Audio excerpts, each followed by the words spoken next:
Hello everyone. Today's talk is on Introduction to Big Data and Hadoop. Here is the outline of what are the topics of discussion. What is big data? What is the definition of big data and how big data has evolved in the previous decade? What makes big data different from all the related buzzwords? And how big data has given a lot of significance in the field of analytics? And a typical workflow of data analytics we will be discussing, and what are the challenges that we need to address when analytics comes into picture. Next, we will be designing or discussing design considerations for Hadoop and what are the factors or parameters that led to the design of Hadoop. And we will have a brief discussion on what is Hadoop and the basic components of Hadoop. We all know that we live in a digital society. The latest technological advancements in the last few years have seen that all our day-to-day activity revolves around the internet. We use internet for all small activities, be it an online purchasing or a railway reservation system or online booking or all sorts of e-commerce applications. We use internet in all forms of activity. Because of this continuous and proliferated use of the internet, there's a lot of data being collected every day, and the amount of data being collected is so huge that it is beyond the processing powers of traditional machines. Just to give you examples of the various types of data that we come across, the huge volume of data that we come across, we have data coming from purchases at department grocery stores. We have data coming from credit card, bank transactions, social networks like Facebook, Twitter, Instagram, etc. We have multimedia data. We have loads of research data. We have text documents. The research data are a majority text documents. And we also have data coming from sensors. And that's the significance that the field of IoT has got to play in the evolution of big data. So we know that big data is no longer small, the data has become big. Now, how did big data come into picture?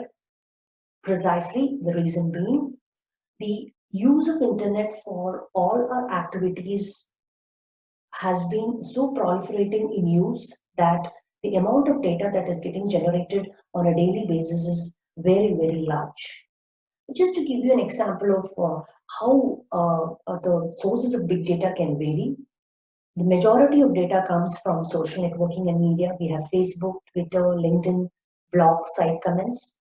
Then we would get data from mobile devices. This is very commonly seen applications which generate lots of data. Then we would see a lot of internet transactions generating big data coming from purchases. Banking activity is definitely a big area of data generation, and not to say the investment activity. In addition, sensors. So this is where the IoT comes into picture. Internet connected hardware, sensors, all of these are the major sources of big data. We have seen the various sources of big data, and now we would see what are the various characteristics of big data that make it complex and so large that it is beyond the processing capacity of traditional machines. So this is how we define big data. It's a term for data sets that are so large or complex that traditional data processing application software are inadequate to deal with them. So these are the major characteristics. The first characteristic or the attribute of big data talks about volume. We very well know that the volume of data that gets generated is very, very large. Earlier, our data sizes used to be in kilobytes, megabytes, gigabytes. Now we talk about terabytes, petabytes, zettabytes, and yottabytes. Definitely, the volume is big. Secondly, velocity speaks about the speed at which data gets generated. We have data coming from various sources continuously getting generated from sensor data. So the second characteristics talk about the speed at which data gets generated. The third talks about the variety. We've just given examples about the different types of data that gets generated be it multimedia, be it social media data, or be it banking transactions. The data coming in is no longer the structured data, it has different types of data. This speaks about the variety of data. The fourth characteristic speaks about what we call it as veracity of data. Now, veracity characteristic talks about the trustworthiness of the data in terms of accuracy.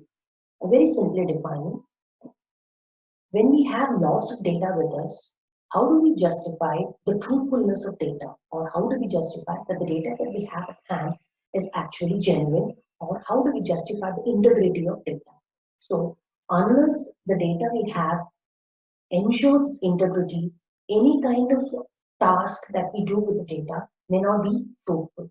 Hence, we have to ensure that data, what we have collected, is trustworthy and truthful. So that defines the four characteristics. And the last talks about the value of data. Yes, we have lots of data. Now, what do we do with it? What do we gain from this data? Unless we are able to make some fruitful results or make some fruitful insights from the data that we have collected is of no value. So the last characteristic of big data talks about how data can be made useful and how much it is of value to the end user. So these are the five characteristics that distinctly define or make data as big. So we generally call this as the five V's of big data. Although the five V's have evolved into seven V's and eight V's, these are the main characteristics that define big data. Now, going on to the different types of big data, we know that data is no longer structured. So earlier, we used to have only structured data items like data in databases, spreadsheets, and they're mostly tabular and they have a strict structured definition. But the data that we come across nowadays are unstructured, as in text documents, images, videos, and they also could be semi-structured, such as emails, XML documents, web documents, etc. If you take email, for example, we call it a semi-structured data because they do have a structure, as in the email starts with a header, then we have the from, the to, the sender, the receiver, and then the body of the text, and then followed by the other details in the mail. So it does have a structure, but it is not fully structured, and hence we call it a semi-structured data. HTML and XML documents also belong to this category. So big data are the types of big data can be broadly classified into these three types: structured, unstructured, and semi-structured. So we see that data growth is increasingly unstructured, and hence we have been collecting data. Now, what do we do with all this data and how can it be actually put to use is the next question. Moving on, we now talk about what is big data analytics.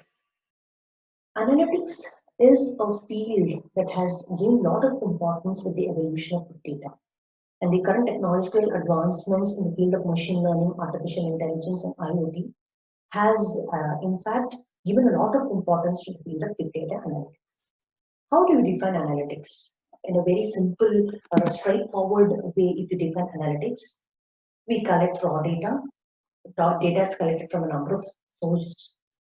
Any processing we do on the raw data gets it converted to information. The insights, the patterns, the correlations that we find in the information, we call it as knowledge. For example, trying to understand a customer's buying patterns, giving him recommendations, all this could be considered as the knowledge or the insight that we gain from the processed information. But this knowledge would very well be used for futuristic and intelligent decision making. So this is a very simple and straightforward definition of how analytics or intelligent decision making is obtained from the raw data. Now, diagrammatically, any raw data that you collect, when we analyze the data, it gets converted into information, and more exploratory analytics on the information gives us useful insights. So, formally defining what is analytics, analytics is a process of logically studying data in order to find useful patterns or correlations so that it can be used for intelligent decision making. This slide talks about the different types of big data analytics. Now, these are the four major categories of big data analytics, starting from descriptive analytics, diagnostic analytics, predictive, and prescriptive. So these variations can be very well explained with a very simple example. Now, let's take the current scenario. We are going through an unprecedented situation with the COVID crisis. Now, assuming that the problem that we have at hand is the analysis of the COVID data. Descriptive analytics talks about or answers questions such as what is happening, as in, for example, let's take the COVID data. What are the factors that led to the COVID instances? How many patients are getting affected on a day-to-day basis? What is the spike or increase in the number of cases over the past 2 days? Has there been a decrease in the instances of COVID? Now, all such exploratory analysis is what we find in descriptive analysis. Or in simple words, we could define descriptive analytics as a sort of exploratory analysis which just gives you what exists in the data at hand, or what patterns, or what relationships, or what insights can be found in the data at hand. This is descriptive analysis. Moving on, what is diagnostic analysis? Finding out why all this is happening is called as diagnostic analysis. For example, why did COVID come? What are the reasons that the virus came into picture? Is there any mutations happening? Are there new strains of virus coming in so that the virus is getting stronger on a day-to-day basis? How is the pattern of the virus spread? Is it spreading from the young to the older or the older to the young? All this kind of in-depth insight analysis is what we call as diagnostic analysis. Next, we talk about predictive analysis. We have found out what is happening. We also have found out why is it happening.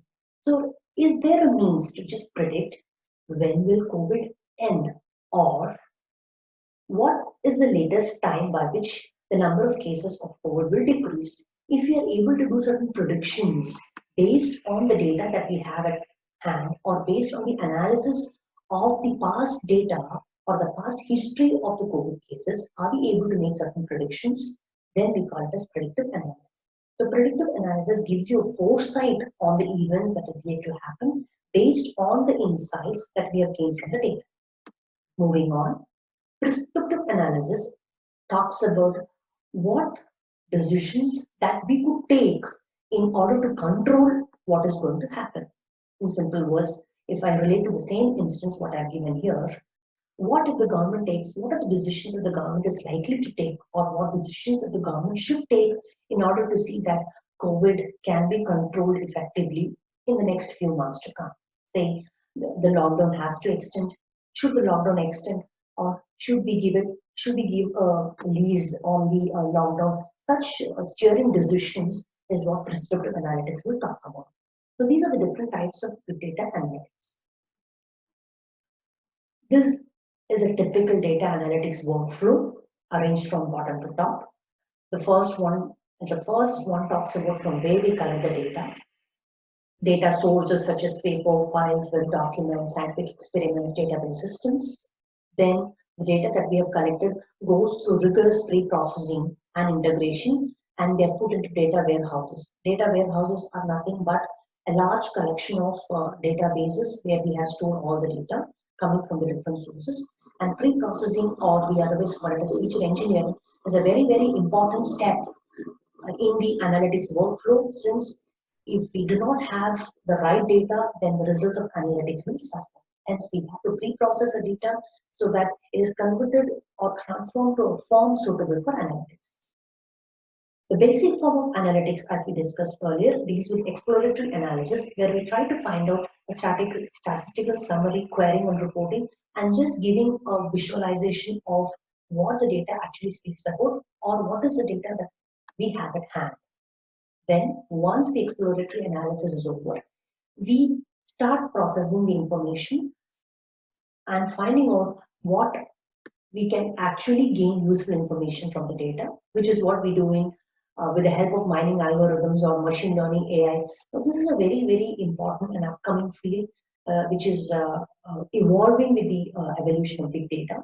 And there are a number of machine learning algorithms, and in fact, machine learning is a subset of AI. A number of algorithms has been coming into the picture to do useful information discovery from big data. Once we have gained the results or gained useful insights, we visualize the data with the help of useful data presentation techniques, and all this helps us to make intelligent decisions or futuristic decision making, which will, in other words, help in important business decisions. This is a simple data analytics workflow. Now that we've spoken about big data, its evolution, and what is analytics, and what are the different types of analytics, what are the challenges that we should address when speaking about large-scale analytics? These are the major challenges that we have to address. The first one talks about data storage. It's an obvious concern because unless we have efficient storage, underlying storage structures, we cannot deal with large amounts of data or the volume of data. Then data is not stagnant, it dynamically increases. The data scale has to be addressed. What storage structures should we adapt, or how should we change the underlying storage structure dynamically so that the data scale can be addressed? So handling data scale is an important issue. The third challenge talks about data variety. We have already spoken about variety, as in we have to deal with different types of data. We are no longer dealing with the strict structured tabular data. We have to handle different types of data coming from sensors, coming from social media websites, coming from research data, text documents. We have to deal with a number of different types of data, and hence it's an issue. Then we talked about speed of computation. Obviously, when we have large amounts of data, the speed of computation has to be addressed. Then comes about integration of different types of data. Now, in the previous slide, we just talked about the collection of data sources. All these data sources are coming from different arenas. Now, all these different fields generate different sources of data, and let's take an employee database or an employee data. The employee data could be integrated from different sources or different branches of the same company. Say, for example, all these sources have to get integrated into the data warehouse. So during integration of the data from the different data sources into different warehouses, the underlying data formats have to be the same. So integration of data plays an important role when we have to integrate different types of data. Take a very simple example. Let's say we are integrating an employee record which has a detail such as a date of joining. The date could be formatted in different types. It could be MMDDYY, or it could be DDMMYY, or it could be DDMMYYYY. So when we have different types of data storage formats for the incoming data, integration becomes very difficult. So in matching or suiting all requirements of data storage formats is an important issue. And the last one, we talk about fault tolerance, where we have to see that when we have large amounts of data and we have to go through large amount of data processing, the hardware that we use for large-scale analytics is able to efficiently manage or gracefully accept faults and see that the system is up and running. These are the major challenges that we have in large-scale analytics. Now that we have discussed the challenges in large-scale analytics, what are the requirements that big data processing or any application that revolves around big data processing has to consider? What are the design considerations for Hadoop, or in other words, what are the design considerations that need to be addressed for large-scale processing? Do we say that large-scale processing never existed before the entry of Hadoop? No. There were applications that dealt with large amounts of data, say scientific applications or missile applications. We're definitely dealing with large-scale data. But what were its limitations? What are the limitations of early large-scale computing? What requirements should an alternative approach have? How does Hadoop address these requirements? These are the major design considerations that talks about the evolution of Hadoop. Now, if we look at early large-scale computing, historically, all the computations was processor bound. Data volume has been relatively small. When I say this, it has been relatively small, but we cannot deny the fact that we still dealt with large amounts of data.